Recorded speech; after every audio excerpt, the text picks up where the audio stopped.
आज ना माझं मिंत्राचं एक पार्सल रिसीव झालं. त्यामध्ये काय आहे हे तर मी पुढे सांगणारच. पण त्याआधी माझी दिवसाची सुरुवात अशी झाली, की आज आम्हाला जायचं होतं हॉस्पिटलला. त्यामुळे मी सकाळपासून काहीच शूट घेतला नाही. कामामध्येच व्यस्त होती आणि मग मस्त सायंकाळच्या वेळेत तयारी केली आणि मग आम्ही निघालो हॉस्पिटलला जायला. आज होतं माझं चेकअप आणि आता हॉस्पिटलला 15-15 दिवसांनी बोलवत आहे. जवळपास आता 8-8 दिवसांनी सुद्धा बोलवेल, कारण डिलिव्हरीचा टाईम जवळ येत आहे. आणि खरं सांगते ना, गौरव माझ्या प्रत्येक व्हिजिटमध्ये हॉस्पिटलला सोबत होता. त्यांनी कधी मला एकटं सोडलं नाही. इव्हन सोनोग्राफी रूममध्ये सुद्धा तो माझ्यासोबत आला आणि त्याने तर एकदा चक्क भांडणसुद्धा केलं नर्सशी, की मला आतमध्ये का नाही येऊ देत आहे. तर नाईलाजाने त्यांनी पण आतमध्ये घेतलं आणि त्यानंतर मग आमचं हॉस्पिटलचं काम आटपून आम्ही आलो इकडे बेकरीमध्ये. थोडी शॉपिंग केली, कारण मला काही खायसाठी घ्यायचं होतं, कारण आता भूकसुद्धा अधेमध्ये लागते, तर काहीतरी लागतंच मध्ये मध्ये खायला.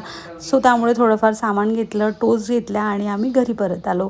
आता घरी परत येताना तुम्हाला दाखवते, लिफ्टमध्ये मला ना खरंच जाम असं सफोकेशन होऊन राहिलं होतं आणि हळूहळू माझा त्रास एवढा वाढत चाललेला आहे आता, की माझ्याकडनं 2 पावलंसुद्धा चालणं होत नाही. आणि याचं जे काही किती त्रास होतो आहे हे फक्त गौरवलाच माहिती आहे, कारण तो माझं इरिटेशन, चिडचिड सहन करतो आहे.